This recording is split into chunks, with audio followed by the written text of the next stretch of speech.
The 1994 San Marino Grand Prix is infamous for the death of Ayrton Senna, but there were two F1 tragedies that weekend.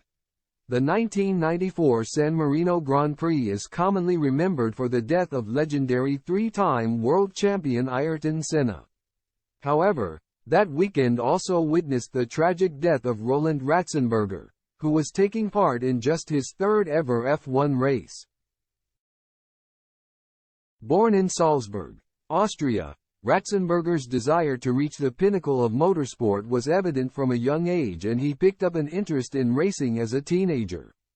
He started his junior career at the age of 23 with a campaign in the German Formula Ford Series, later graduating into Formula 3 in 1987.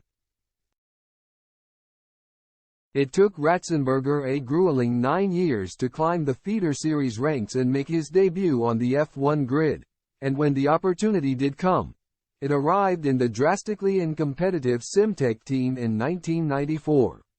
The Austrian was signed onto a 5-race deal, partnering David Brabham at Max Mosley's outfit. After failing to qualify for the season opener at Interlagos, Ratzenberger made his F1 debut at the age of 33. Taking the checkered flag at the Pacific Grand Prix to come home in 11th place. This, tragically, was the first and final time he would finish a race. During qualifying for the third round of the season at Imola, the Simtek driver's front wing dislodged and went under the car, sending Ratzenberger airborne. He crashed into the Villeneuve corner at 195 miles per hour and was pronounced dead upon arrival at hospital. While many F1 fans remember Ratzenberger's death for the tragedy that it was, the events that followed the next day have often overshadowed the Austrian's disaster. On lap 7 of the Grand Prix, Senna suffered a mechanical failure while leading Michael Schumacher through the Tamburello corner. The crash sent him into the concrete barrier at 131 miles per hour, and he was pronounced dead later that day, sending shockwaves through the motorsport community and marking one of the most high-profile sporting tragedies in history. Ratzenberger's death was relegated to a historical footnote. On examination of Senna's Williams car, marshals discovered an Austrian flag that he was planning on waving at the checkered flag in what would have been a touching tribute.